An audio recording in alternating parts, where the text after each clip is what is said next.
찬송가 218장 내 마음과 정성을 다하여서 함께 찬송하겠습니다. 찬송가 218장입니다. 내 마음과 정성을 다하여서 주 너의 하나님을 사랑하라. 내 몸을 아끼고 사랑하듯 형제와 이웃을 사랑하라. 주께서 우리에게 명하시니 그 명령 따라서 살아가리. 널 미워 해치는 원수라도 언제나 너그럽게 사랑하라. 널 핍박하는 자 위에서도 신실한 마음으로 복을 빌라. 주께서 우리에게 명하시니 그 명령 따라서 살아가리. 나 항상 주님을 멀리하고 형제를 사랑하지 못하였다. 이러한 죄인을 사랑하사 주께서 몸버려 죽으셨다. 속죄 큰 사랑 아들이모 내 생명 다 바쳐 충성하리.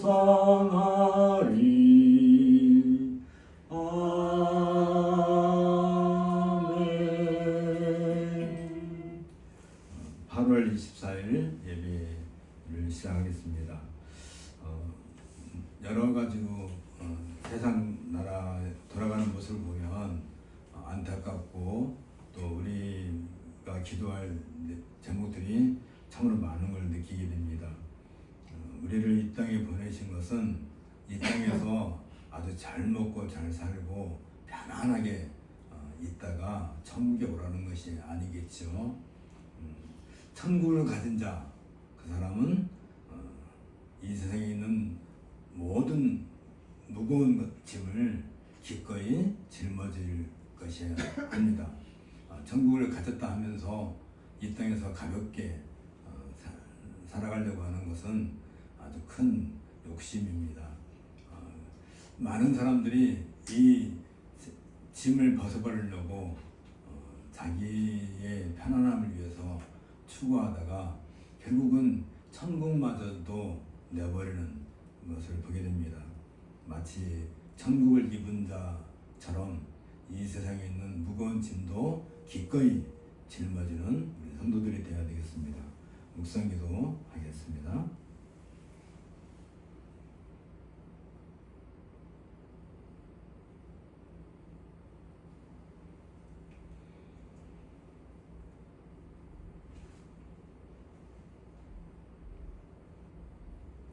자리에서 일어서실 수 있는 분들은 일어서 주시기 바랍니다. 우리 마음을 주님께 들어올려 함께 고백합시다. 우리의 구원은 천지를 지으신 여호와의 이름에 있도다. 예배를 부르신 말씀은 시편 135편 1절부터 4절 내용입니다. 할렐루야. 여호와의 이름을 찬송하라. 여호와의 정도라 찬송하라.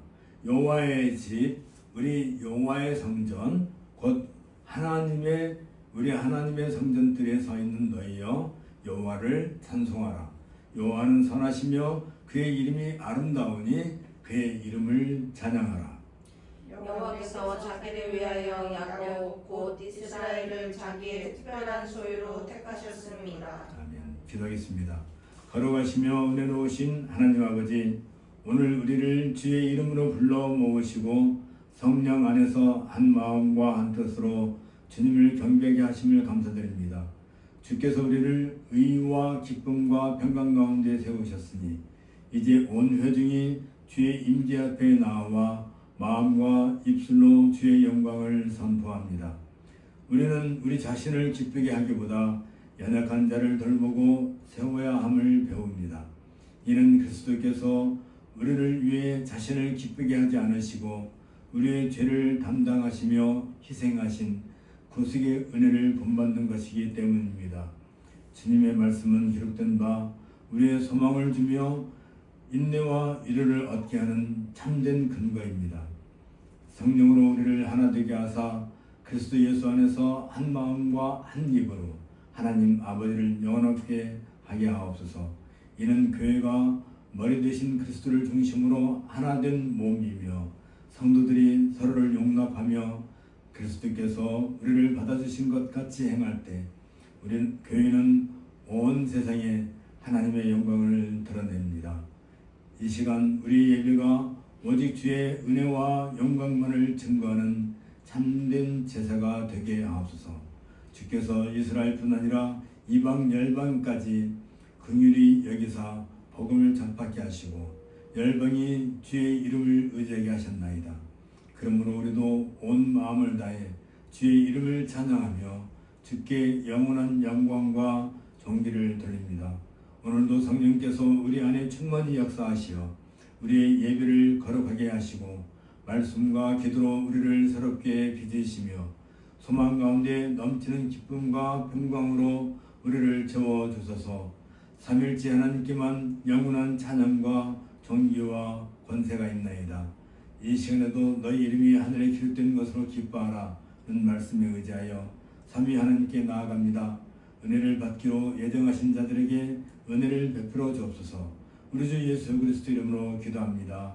아멘. 찬송가 1장 만복의 근원 하나님 함께 찬송하겠습니다.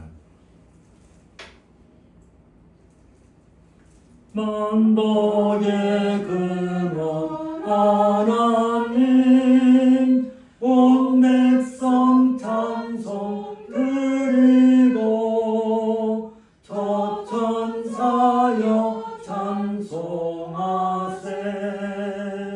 찬송 성부 성자 성령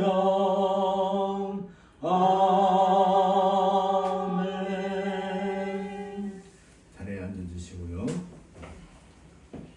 고백으로 부르신 말씀은 이사야 1장 18절 그리고 19절 20절입니다. 여호와께서 말씀하시되 오라 우리가 서로 변론하자. 너희의 죄가 주홍 같을지라도 눈과 같이 희어질 것이요 진홍같이 붉을지라도 양철같이 희게 되리라. 너희가 즐겨 순종하면 땅의 아름다운 소산을 먹을 것이요 너희가 거절하여 배반하면 칼에 삼켜지리라. 여호와의 예비의 말씀이니라. 아멘. 함께 죄의 고백을 위한 묵상의 기도를 하겠습니다.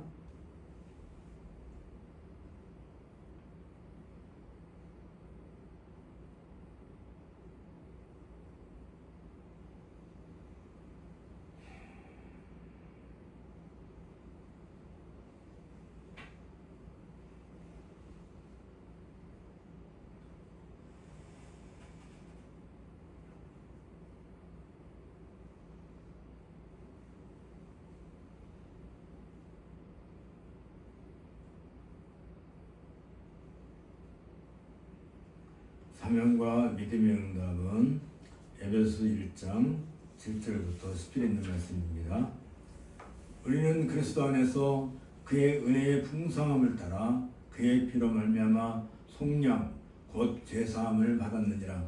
이는 그가 모든 지혜와 정명을 우리에게 넘치게 하사 그 뜻의 비밀을 우리에게 알리신 것이요 그의 기뻐하심을 따라 그리스도 안에서 때가 찬 경륜을 위하여 예정하신 것이니 하늘에 있는 것이나 땅에 있는 것이 다 그리스도 안에서 통일하게 하려 하심이라. 아멘. 찬송가 23장 만입이 내게 있으면 함께 찬송하겠습니다.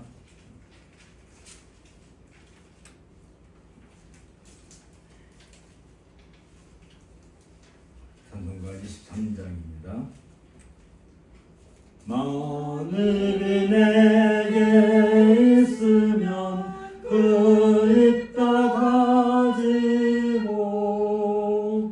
내 구주 주신 은총을 늘 찬송하겠네. 내 은혜로신 하나님 날 도와주시고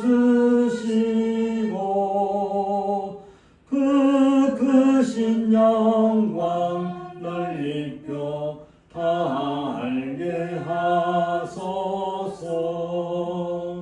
내 주의 귀한 이름이 날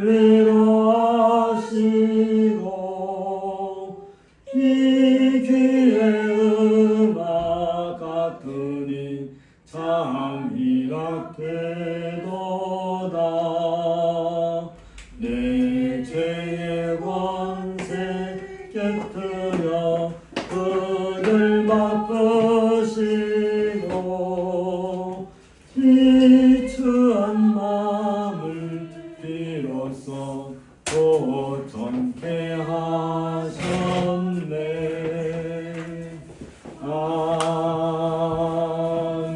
아멘. 오늘 우리가 읽을 성경 말씀은 열왕기하 10장 18절부터입니다.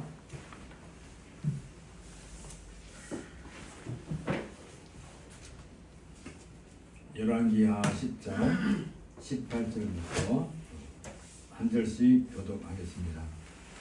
예후가 뭇 백성을 모으고 그들에게 이르되 아합은 바알을 조금 섬겼으나 예후는 많이 섬기리라. 그러므로 내가 이제 큰 제사를 바알에게 드리고자 하노니 바알의 모든 선지자와 모든 섬기는 자와 모든 제사장들을 한 사람도 빠뜨리지 말고 물론 내게로 나오게 하라.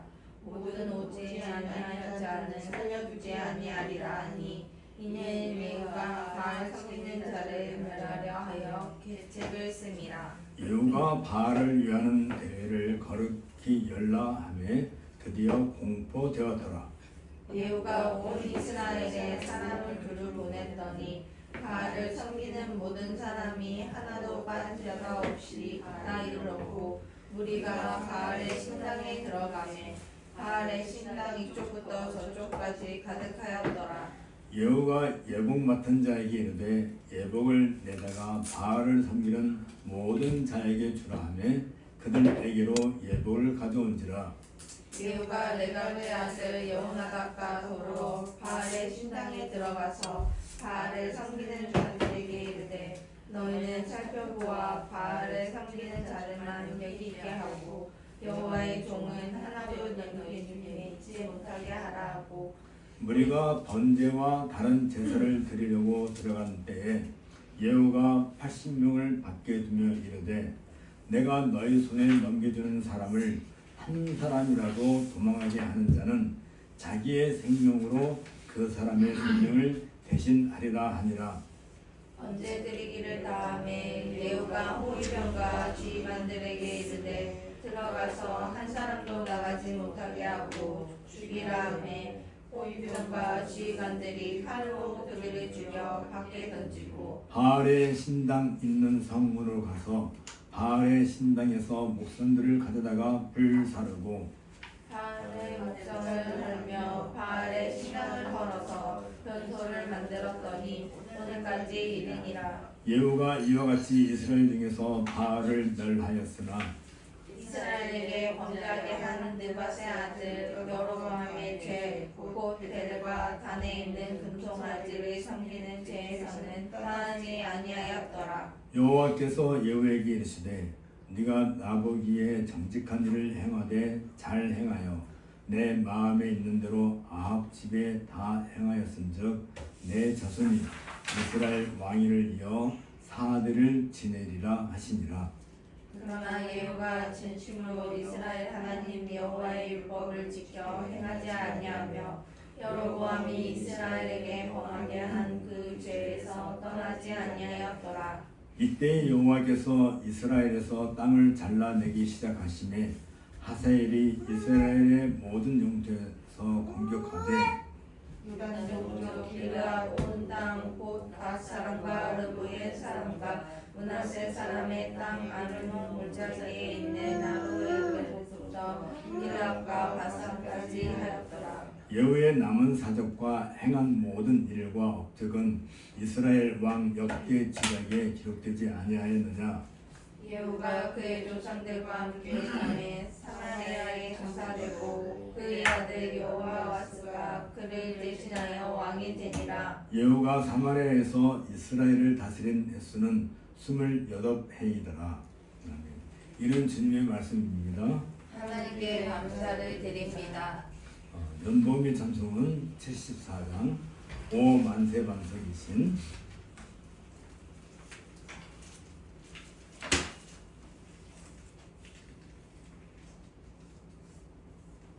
74장입니다.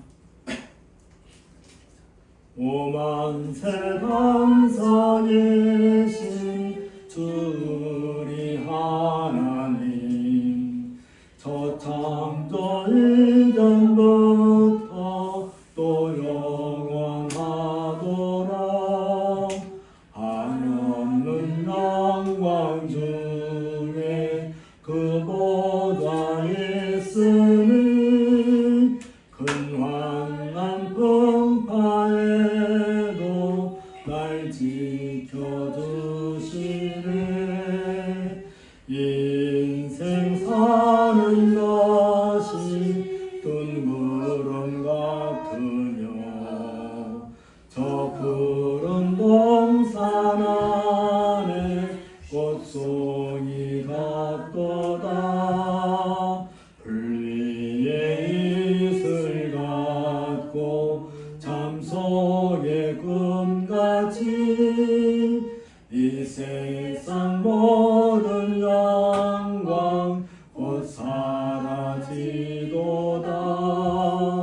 한없는 사랑으로 늘 깨어 지키사 큰 자비 베푸시고 늘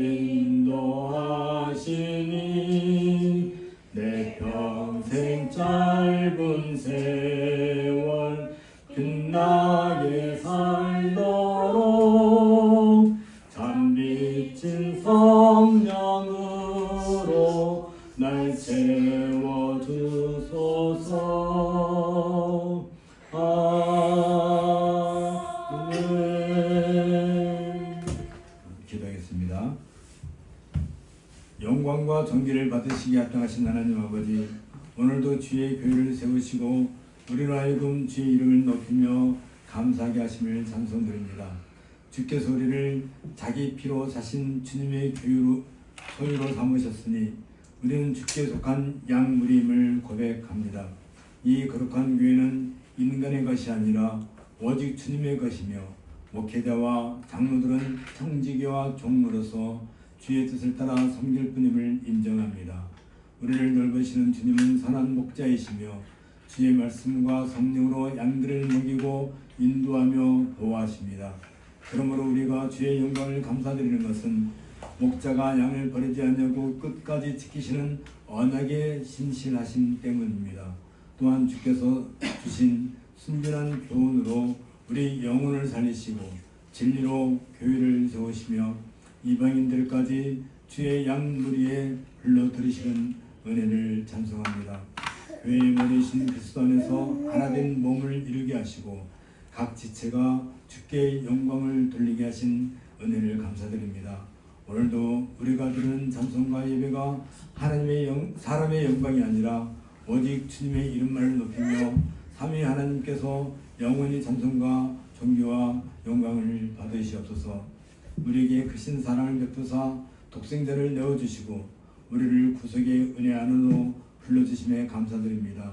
우리는 스스로 구원할 수 없는 죄인이었으나 그리스도께서 기꺼이 우리를 대신하여 자신을 들이셨고 십자가의 순종과 희생으로 영원한 속죄와 의를 이루셨습니다. 주 예수 그리스도의 구속은 억지로가 아니라 자원하는 사랑의 순종으로 이루어졌습니다. 그는 낮아지셔서 종의 형체를 가지시고 끝까지 복종하심으로 우리에게 값없는 생명의 은혜를 주셨습니다. 우리는 그 공로 위에 서서 하나님과 화목하게 되었고 이제는 더 이상 정점이 없는 자로 살아갑니다. 우리를 위해 이루신 이 크신 구속을 감사하며 탐욕이나 세상의 유익을 좇지 않고 오직 주께서 흘리신 피와 공로를 의지하여 살아가게 하옵소서. 이제 우리는 그 은혜의 빚진 자로서 이웃의 유익을 구하며 자발적이고 기쁨으로 주를 섬기는 성들이 되게 하옵소서. 그리스도의 구속과 그 공로로 말미암아 우리가 거룩하게 구별되어 교회의 지체로 서게 하신 은혜를 찬양합니다. 주 앞에 나와 우리의 죄를 고백합니다. 주께서 맡기신 교회를 주님의 양떼로 섬기기보다 종종 우리 자신을 높이고 권위를 주장하려 하였음을 인정합니다. 주의 말씀은 목회자의 권세가 그리스도로부터만 파생되며 말씀에 의해 제한된다고 가르치시건만 우리는 때로 그 권위를 우리의 소유처럼 행사하며 섬김보다 지배하려 한 교만에 빠졌습니다. 우리 안의 탐욕과 자기중심적 마음을 용서하옵소서. 교회의 권력이 선언적이며 사역적이라 하셨으나 우리는 때로 말씀에 근거하지 않고 인간적 권위와 이익을 쫓으렸습니다. 또한 주께서 주신 본을 따라 섬김으로 리더십을 보여하며도 우리는 종종 본이 되기보다 걸림돌이 되었습니다. 주께서 교회를 사랑하사 피 흘려 사신 사실을 기억합니다. 그럼에도 우리 죄로 인해 주님의 영광을 가리었음을 고백하오니 자비를 베푸사 우리를 정결케 하시고 다시금 겸손히 섬김으로 양무리의 본이 되게 하옵소서. 온 세상의 주권자이신 주께 간구하오니 주의 뜻이 땅에서도 하늘과 같이 이루어지게 하옵소서. 세상은 권력과 명예를 쫓아 스스로 높아지려 하지만 주께서는 섬김의 본을 보이신 선한 목자로 오셨습니다. 그러므로 우리가 사는 세상이 권위주의와 탐욕으로 무너져가는 것을 불쌍히 여기시고 겸손과 사랑의 리더십이 세워지게 하옵소서. 특별히 각 나라의 지도자들을 위해 기도합니다. 그들이 자신의 유익을 구하지 않고 백성을 섬기는 청지기적 직분을 깨닫게 하시며 정의와 평강을 위해 힘쓰게 하옵소서. 교회를 위하여도 간구하오니 목회자들이 권세를 남용하지 않고 말씀에 기초한 권사의 권위를 바르게 행사하게 하시며 양떼의 본이 되어 성도들을 진리와 사랑 가운데 인도하게 하옵소서. 세상 속에서 무거운 짐을 진 자들에게 참된 위로를 주시고 고통받는 이웃과 억눌린 자들을 돌아보사 정의를 세우시고 교회가 그리스도의 사랑을 실천하는 법으로 쓰임받게 하옵소서. 마침내 모든 나라와 족속이 그리스도의 이름 앞에 무릎 꿇고 주의 나라가 임하게 하옵소서. 우리 주 예수 그리스도 이름으로 기도합니다. 아멘. 공동서신 강의의 66번째 시간 계속해서 진행합니다. 오늘은 베드로전서 5장 1절부터 4절에 있는 말씀을 가지고 고난의 유익과 교회 안에서 누리는 성도들의 삶에 대해서 살펴보도록 하겠습니다. 먼저 본문을 읽겠습니다. 너희 중 장로들에게 권하노니 나는 함께 장로된 자요 그리스도의 고난의 증인이요 나타날 영광에 참여할 자니라. 너희 중에 있는 하나님의 양무리를 치되 억지로 하지 말고 하나님의 뜻을 따라 자원함으로 하며 더러운 이득을 위하여 하지 말고 기꺼이 하며 맡은 자들에게 주장하는 자세를 하지 말고 양무리의 보원이 되라. 그리하면 목자장이 나타나실 때에 시들지 않는 영광의 관을 얻으리라. 아멘. 우리가 지금 이제 베드로전서 5장 1절부터 4절에 있는 이 말씀을 교회 지도자의 자격과 목회 사역의 본질에 대해서 이렇게 다루고 있는데 지난 시간에는 1절을 통해서 사도적 권위와 목회적 겸손의 조화라는 주제를 살펴봤습니다.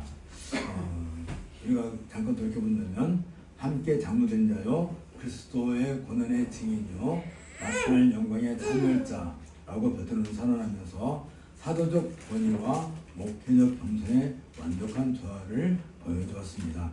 베드로는 그리스도의 고난의 증인으로서 목회적 권위가 그리스도의 부르심의 근거함을 보여주었는데, 동시에 함께 장로된 자로 자신을 낮춤으로써 그리스도의 섬김의 리더십을 몸소 실천한 것을 우리가 보았습니다. 또한 장래에 나타날 영광에 참여할 자라는 이 표현을 통해서 현재적 고난과 미래적 영광의 종말론적 긴장을 베드로는 제시하고 있습니다. 이것은 목회자로 하여금 현재의 고난을 견디며 미래의 영광을 바라보는 인내의 사역을 가능하게 하고 있습니다. 끝으로 이제 베드로는 공동체적 접근은 목회가 개인적 영웅주의가 아닌 집단적 리더십이라는 점을 강조한 바 있습니다. 이래서 그리스도 중심적 권위, 그리고 겸손한 섬김, 나아가서 종말론적 소망, 그리고 공동체적 협력이 통합된 이상적인 목회 리더십의 모습을 제시한 바 있습니다. 이것이 이제 5장 1절에 있는 내용들이고요. 오늘은 5장 2절과 3절에 있는 것처럼 목회자의 사역 원리와 목자적 품성에 대해서, 그리고 세 번째 주제인 5장 4절에 있는 것처럼 목자장이 나타나실 때에 우리가 받게 될 영광의 능력에 대해서 살펴보도록 하겠습니다. 먼저 목회자의 사역 원리와 목자적 품성에 대해서 살펴보도록 하겠습니다. 베드로는 장로들에게 사도의 정체성을 밝힌 후에 이제 구체적인 목회 사역의 원리와 자세에 대해서 이제 상세한 교훈을 펼치고 있습니다. 잘 알려진 것처럼 베드로는 겟세마네와 갈보리에서 목격한 그리스도의 고난을 친히 증거하였고, 그리고 변화산에서 나아가서 그리스도의 부활 후에 직접 보았던 그리스도의 영광을 증거하였던 바가 있습니다. 베드로는 그리스도의 고난에 직접 참여하였으며 그리스도의 영광을 직접 목격한 사도였습니다. 더불어 베드로에게는 예수께서 말씀하신 것처럼 마지막 고난이 기다리고 있었는데, 그것은 이제 베드로에게 마지막 영광이 될 것입니다. 이런 점에서 베드로는 동료 장로들의 복음 전도가 말로서만 아니라 그들의 삶 자체가 복음을 반영함으로써 증거되도록 그들을 격려할 필요가 있었던 것입니다. 장로들이 고난 받으신 구세주를 선포할 때는 그들 역시 베드로처럼 직접 고난에 참여해야 하며, 구세주의 재림을 선포할 때는 그들 역시 베드로처럼 그리스도의 영광을 맛보게 될 것입니다.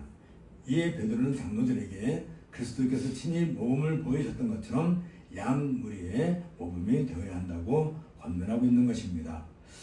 여기 2절과 3절에 있는 내용을 원어에 따라서 번역하게 되면, 너희 가운데 있는 하나님의 양떼를 치라, 감독하되 억지로 하지 말고 자원함으로 하며 더러운 이익을 위해서가 아니라 열심히 하며 할당된 자들을 주관하지 말고 양떼의 모범이 되라 라고 번역할 수 있는데, 이 내용은 목회 사역의 동기와 방법, 그리고 목표에 대한 포괄적인 지침을 잘 담고 있습니다.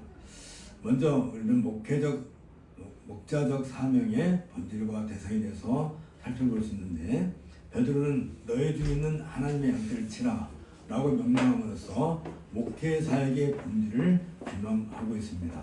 여기서 치라 라는 이 단어는 먹이라, 돌보라 하는 그런 의미로 단순한 관리나 통제가 아니라 목자가 양을 돌보는 포괄적인 행위를 가리키는 단위입니다. 이 동사는 예수께서 베드로에게 내 양을 치라 라고 명령하신 것과 동일한 어근에서 나온 단어입니다. 목자의 역할은 양들을 먹이고 인도하고 보호하는 것을 모두 포함하고 있다는 것입니다. 여기서 하나님의 양떼라는 이 표현은 교회의 소유권이 목회자에게 있지 않음을 명확하게 선포하고 있습니다. 교회는 하나님께 속한 것이며 목회자는 청지기적 관리자일 뿐입니다. 바울이 에베소 교회 장로들에게 하나님이 자기 피로 사신 교회를 보살피게 하셨느니라 라고 한 것과 같은 맥락입니다. 신앙고백서에서는 그리스도께서 그의 교회의 유일한 머리이시며 교황이나 다른 어떤 사람도 그 자리를 찬탈할 수 없다라고 선언하고 있습니다. 이는 목회자의 권위가 파생적이며 제한적이라는 사실을 의미하고 있습니다. 다시 말하면 그리스도의 양무리는 순전한 교훈, 즉 영혼의 양식이 되는 것으로만 먹여야 한다는 것입니다. 그러므로 장로들은 조용히 방관만 하거나 또는 자신의 사상을 퍼뜨려 죽이는 독과 같이 사람의 영혼을 파멸시켜서는 안 될 것입니다. 이때 장로들은 하나님의 양무리를 자신의 의무로 돌보아야 하는 것입니다. 때문에 장로들은 모든 일, 즉 양무리를 치기 위해 장로들에게 부어진 하나님의 능력을 온전히 다 발휘해야 합니다. 여기에서 하나님의 양무리를 치라는 이 명령은 예수께서 베드로에게 하신 명령을 상기시키고 있습니다. 예수님은 내 어린 양을 먹이라 라고 하신 후에 내 양을 치라 라고 하셨으며 다시 반복해서 내 양을 먹이라고 말씀하셨습니다.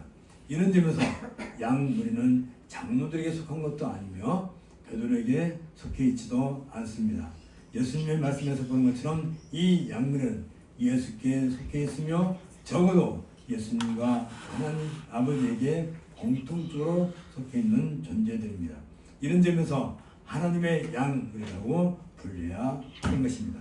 이때 하나님의 양무리는 장로들이 그 직임을 행사하고 있는 각각의 성읍들에서 너희 중에 있는 존재들로 장로들이 돌보는 일들의 무리가 될 것입니다.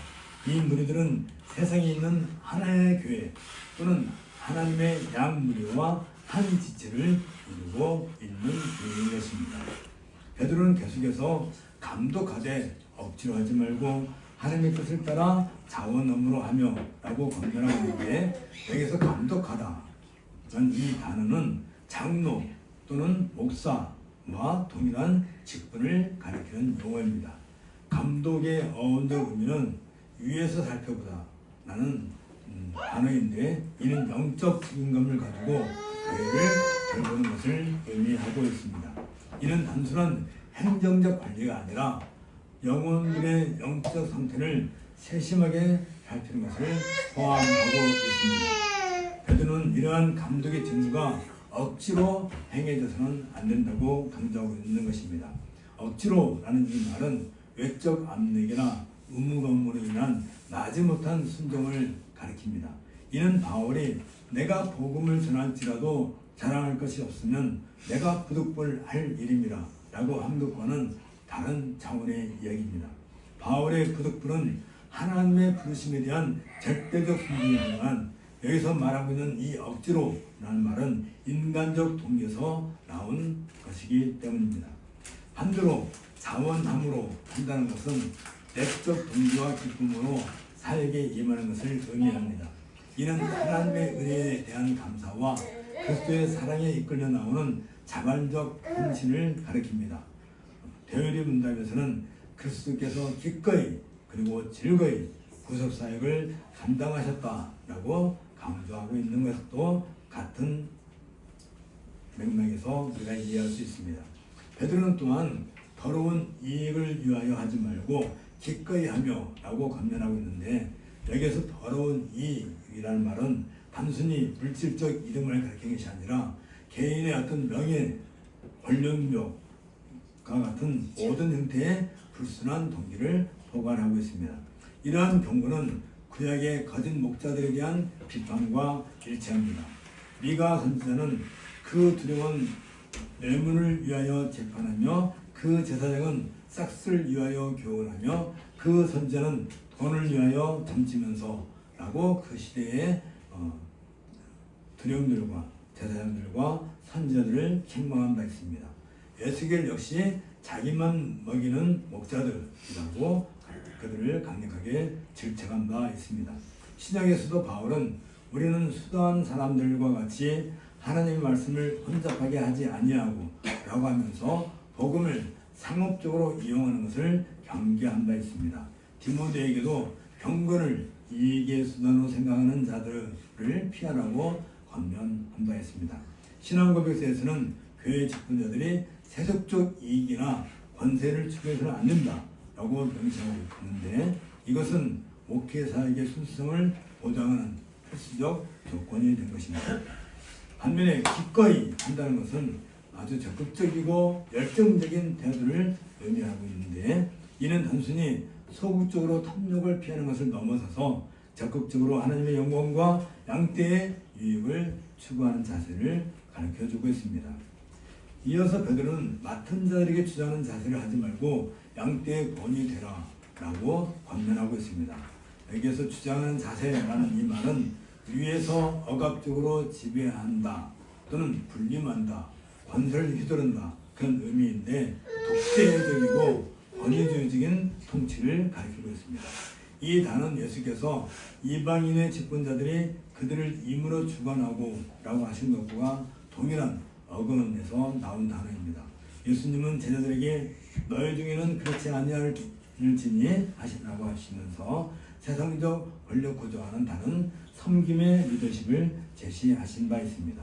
이때 맡은 자들이라는 이 말은 문자적으로는 제비뽑기로 배정된 몫을 의미하지만 여기에서는 목회자에게 맡겨진 교회 공동체를 가리키고 있습니다.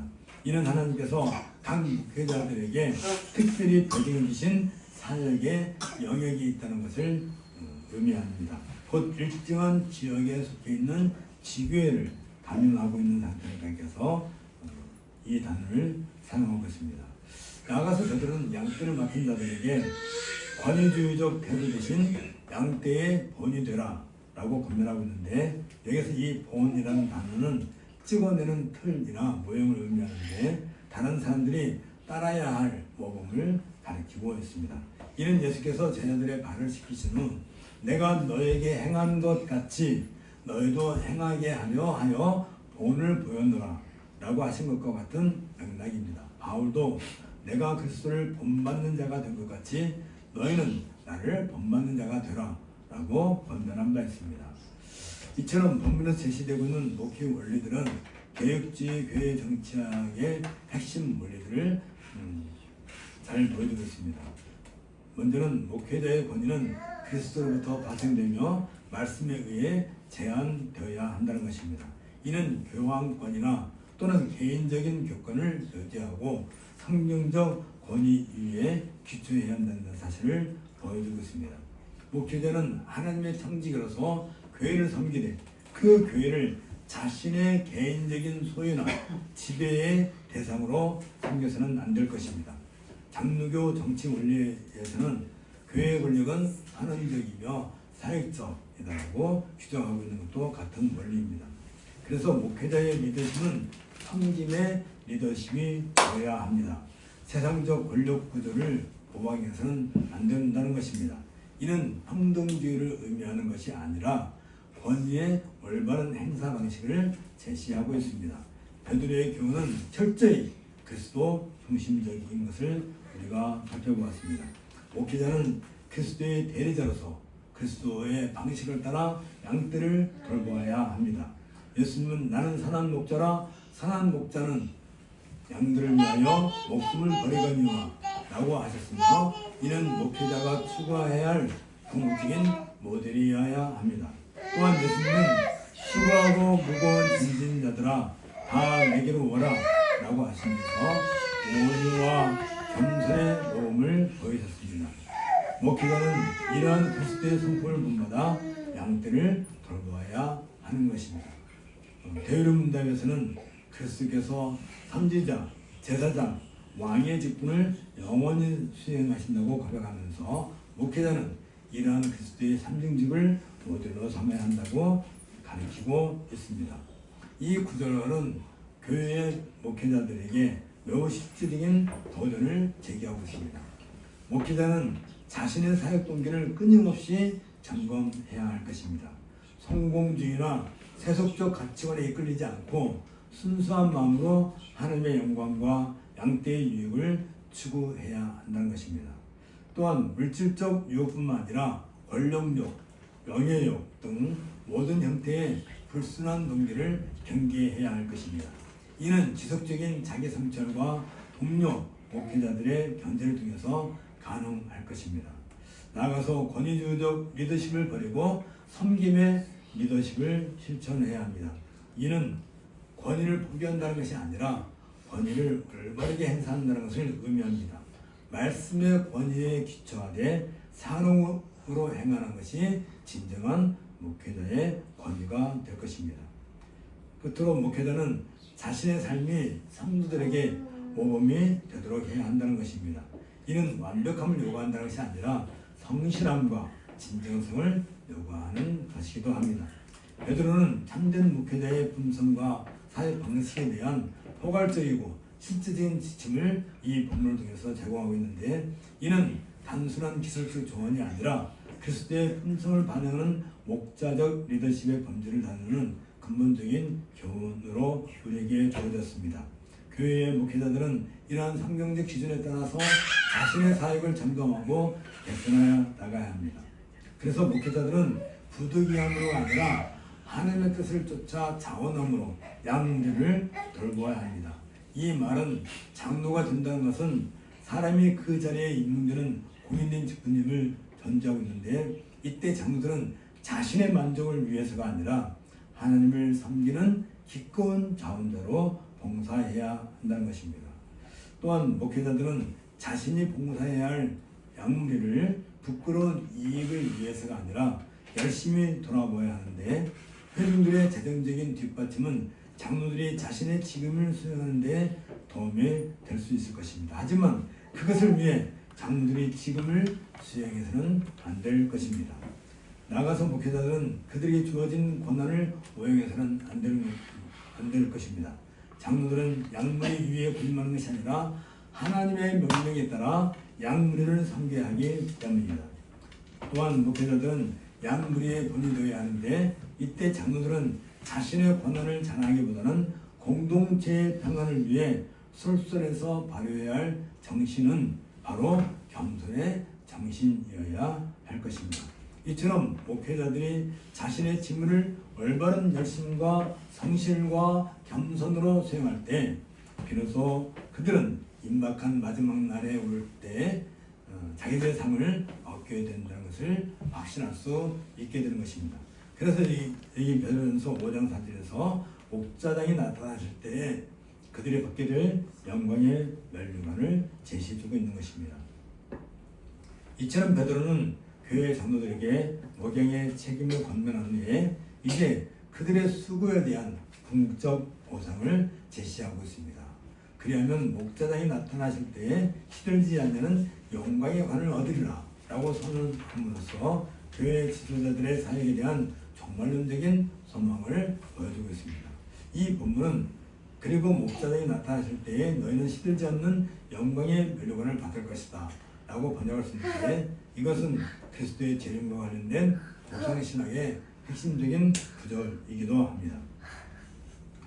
여기에서 목자장이 나타나실 때라고 표현하고 있는데, 그리스도의 재림을 목양사역의 완성과 연결시키고 있는 것을 보게 됩니다. 이 목자장이라는 단어는 신약성경에서 오직 그리스도에게만 사용되는 독특한 칭호로 모든 목자들의 최고 지도자이자 원형이라는 것을 나타내기 위함입니다.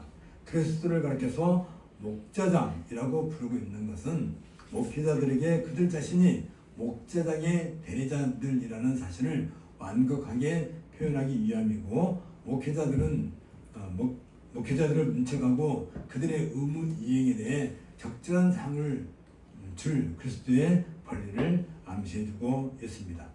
그리스도는 종말의 때에 모든 목자들이 자신의 직임을 수행한 정도에 따라 문책을 하거나 아니면 상급을 주실 것입니다. 이 사실은 장로들이 받게 될 영광의 면류관에서 우리는 확인할 수 있습니다. 여기에서 목자장이라는 이 개념은 구약의 메시아적 목자 예언에 뿌리를 두고 있습니다. 하나님께서는 자신을 이스라엘의 목자로서 시편 23편에서 계시하셨고, 다윗을 통해 메시아적 목자의 모형을 친히 보여주셨습니다. 예수께서는 이러한 예언의 성취로서 나는 선한 목자라고 선언하심으로써 자신의 목양사역의 본질을 계시하셨던 것입니다.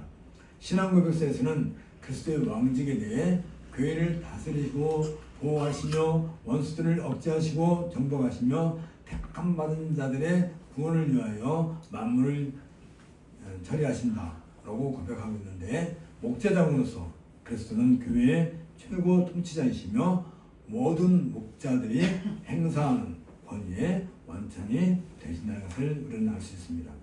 특별히 여기 나타나실 때에서 사용된 이 동사는 보이지 않던 것을 보이게 하다 또는 나타내다, 밝히다 라는 뜻으로서 감추어졌던 것이 공개적으로 드러나는 것을 의미하고 있습니다. 이는 그리스도의 초림에서는 낮은 모습은 오셨지만 그리스도께서 재림 시에는 영광 중에 나타나실 것을 강조하여 가리키고 있는 것입니다. 지금 그리스도께서는 하나님 우편에서 중보자로 계시지만 정한 때가 되면 심판주와 왕으로서 마침내 눈으로 볼 수 있는 가시적인 모습으로 나타나실 것입니다. 베드로는 충실한 목자들이 시들지 아니하는 영광의 멸류관을 얻으리라 라고 약속하고 있는데, 여기서 얻으리라는 이 단어는 단순히 받는다는 그런 뜻이 아니라 하나님께서 친히 약속하신 은혜의 선물을 주어 받게 된다는 그런 의미를 담고 있습니다. 이러한 상급에 대한 교훈은 개혁주의 신앙에서 칭의와 성화의 관계 속에서 우리는 바르게 이해해야 합니다.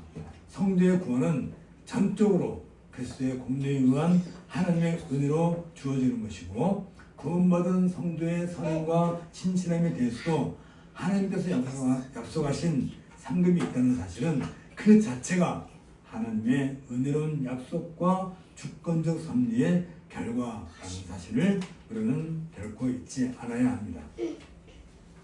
신앙고백서에서는 선행에 대한 상급은 하나님의 은혜로운 약속에서 나오며 그리스도를 통하여 값없이 주어지는 것이라고 명확하게 설명하고 있습니다. 이는 인간의 공로나 행위에 근거한 것이 아니라 오직 하나님의 은혜와 그리스도의 공로에 근거하고 있음을 분명히 밝히고 있습니다. 성도의 삶 속에서 나타나는 모든 선행과 신실함 역시 하나님의 은혜로 말미암은 결과이고, 상급 또한 하나님의 은혜로운 주권의 표현인 것입니다. 바울도 역시 디모데후서 4장 7절과 8절에서 내가 선한 싸움을 싸우고 나여 달려갈 길을 마치고 믿음을 지켰으니 이제 후로는 나를 위하여 의의 멸류관이 예비되었다 라고 고백하면서 이 상급이 자신의 공로나 업적이 아니라 하나님께서 예비하신 은혜의 선물이라는 사실을 강조하고 있습니다. 베드로는 성도들에게 약속된 영광을 상징하는 멸류관을 가르쳐서 시들지 아니하는 이라고 형용사를 사용해서 설명하고 있습니다. 이 단어는 썩지 않고 더럽혀지지 않고 시들지 않는 유업을 받게 하시나니 곧 너희를 위하여 하늘에 간직될 것이라.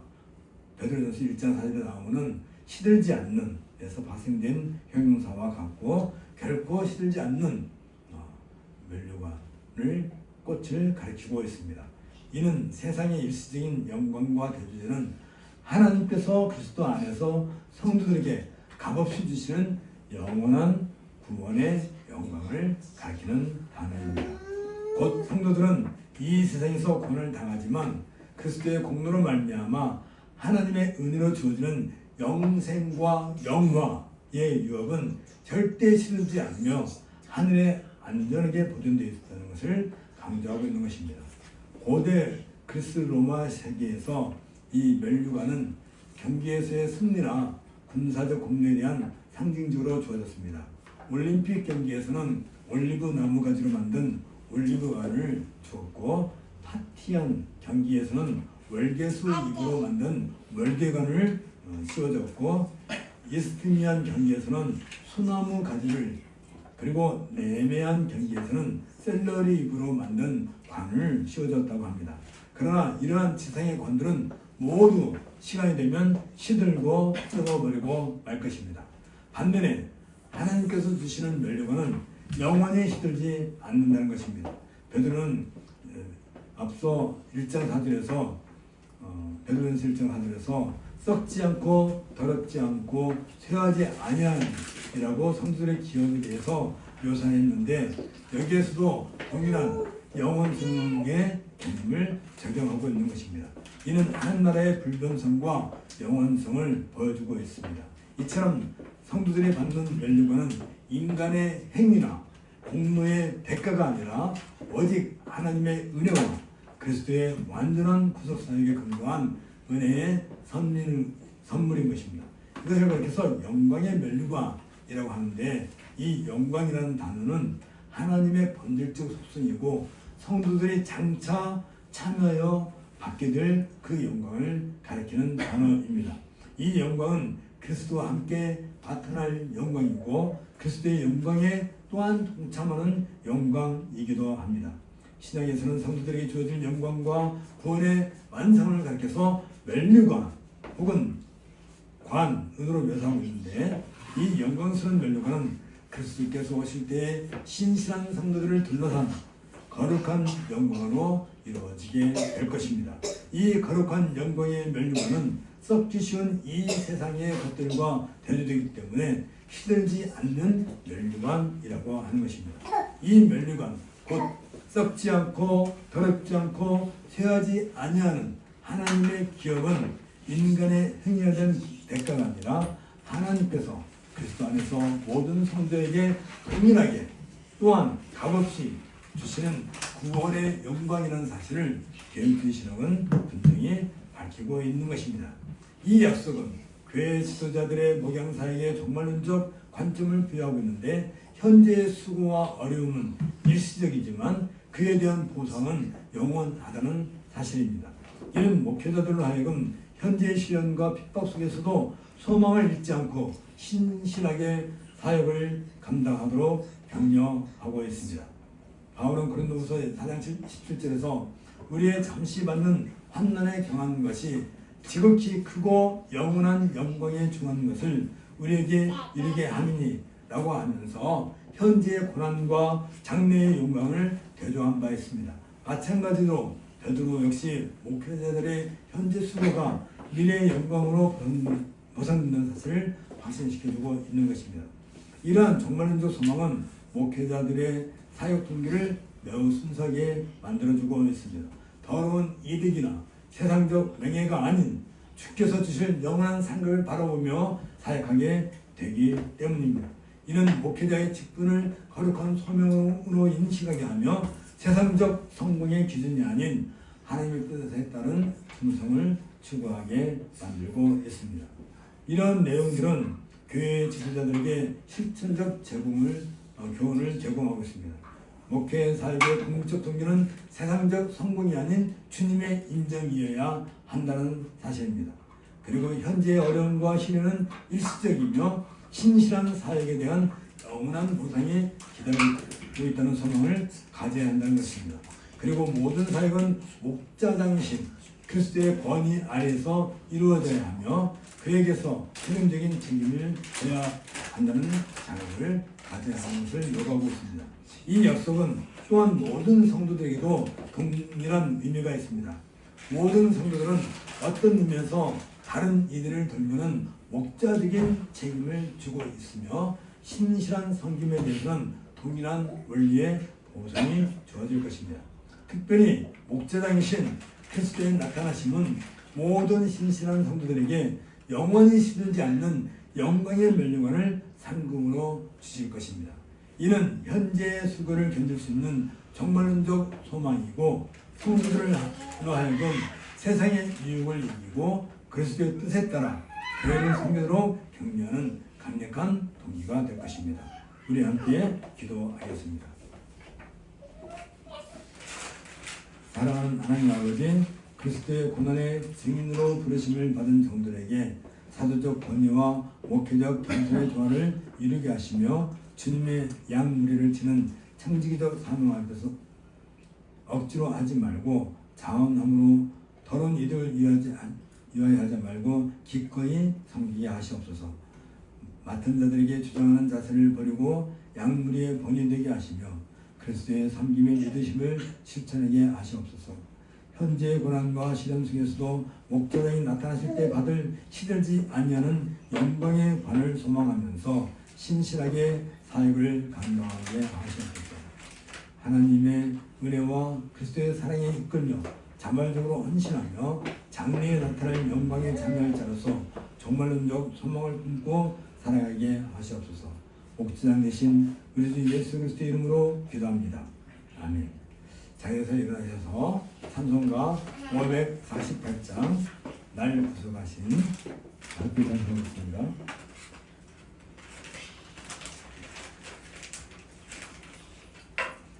(548장입니다)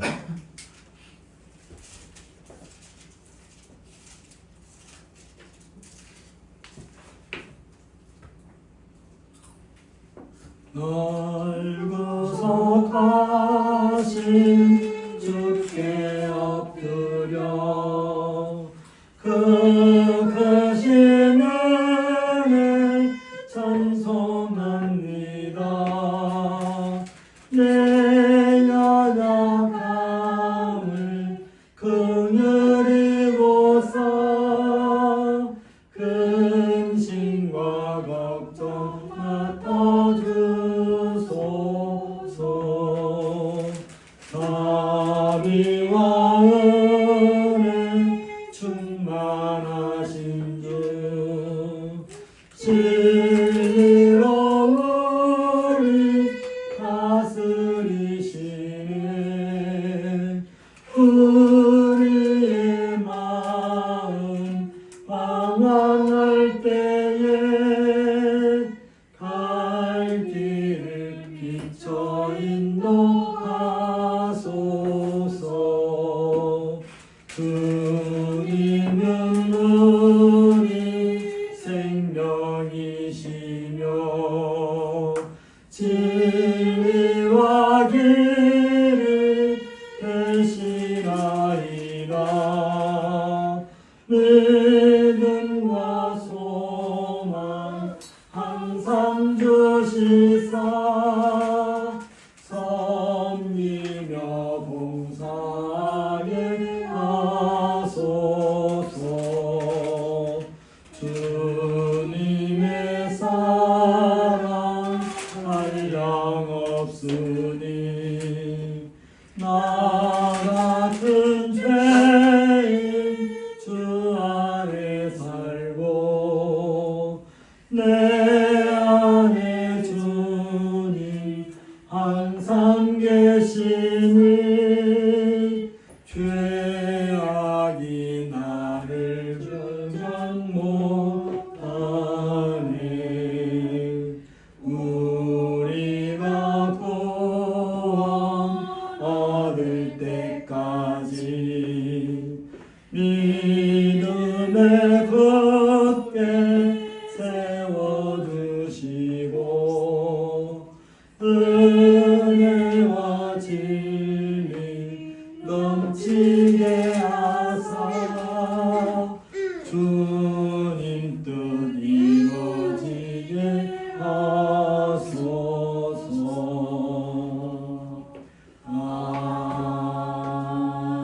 아멘. 주 예수 그리스도의 은혜와 하나님의 사랑과 성령의 교통하심이 너희 우리와 함께 있을지어다. 아멘. 찬송가 3장 성부 성자와 성령 함께 하겠습니다. 성부 성자와 성령